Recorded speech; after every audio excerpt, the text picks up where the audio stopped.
Today I'm going to tell you a heart-rending story, which is not an obscure tale from the past, but one that should serve as a warning for your present and future.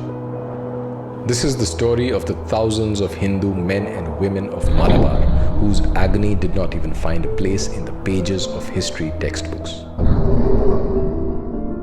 In 1921, the Congress-supported Khilafat movement for Turkey's Islamic Caliphate was at its peak in India. Muslims were preparing to realize the dream of establishing Islamic rule, that is, Caliphate, across the world. On the one hand, violent slogans to annihilate the Kafirs were being raised in Khilafat meetings, while on the other, Indian National Congress, under the leadership of Mohandas Gandhi, was misleading Hindus with slogans of Hindu-Muslim unity. As if this was not enough, Mohandas Gandhi and Congress were even asking Hindus to contribute funds for the Islamic Khilafat movement.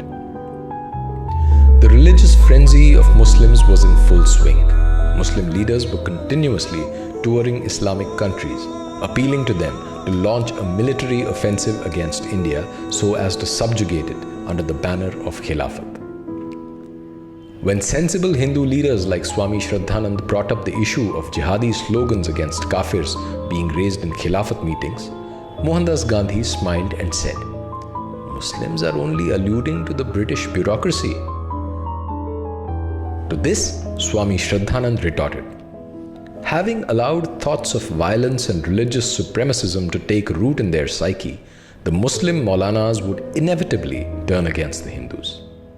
Swami Shraddhanand was proven right in no time. Allah Baksh, a prominent architect of the Khilafat movement from Punjab, came to Malabar in Kerala. In an unprecedented display of religious harmony, Hindus, as opposed to horses or mules, were made to pull his car, and they were forced to raise slogans of Allahu Akbar. In August 1920, Gandhi visited Kerala to establish the Khilafat committees, while money was also being collected at a tremendous scale from the Hindus of Kerala. The Mecca returned Ali Musliyar, a fanatic Islamist, and his companions Varian Kunnat Kunjahammad Haji, Siti Koya Tangal and Chembrasari Tangal and others were already preparing to establish an Islamic state in Malabar. For this, they gathered trained young Muslims and Muslim soldiers who had fought in the First World War, and they created a Khilafat army to establish the Caliphate in India.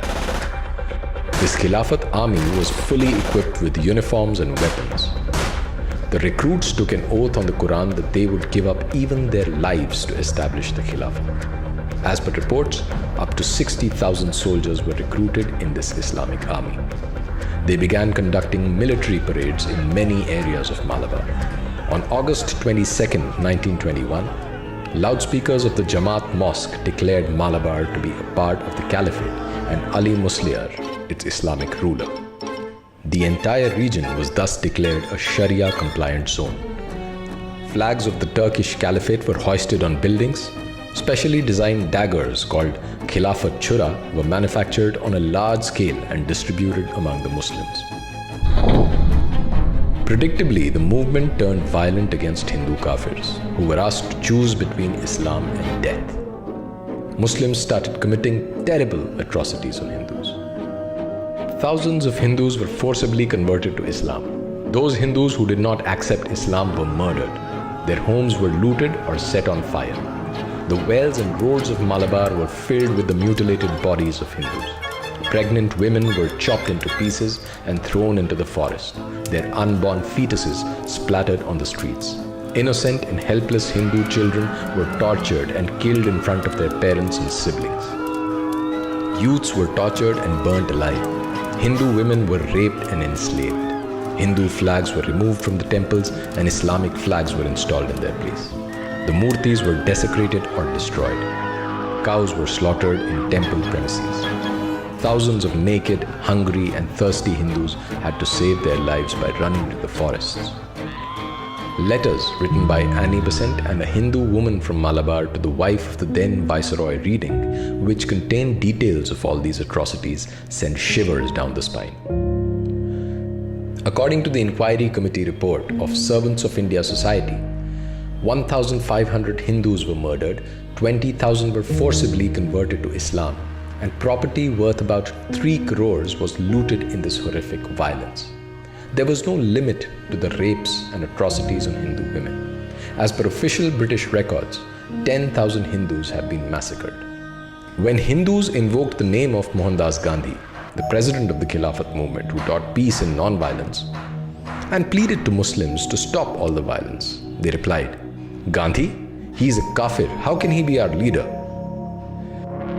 When the news of this horrific massacre of the Malabar Hindus started spreading throughout the country, Gandhi and the Congress simply refused to acknowledge it in the beginning.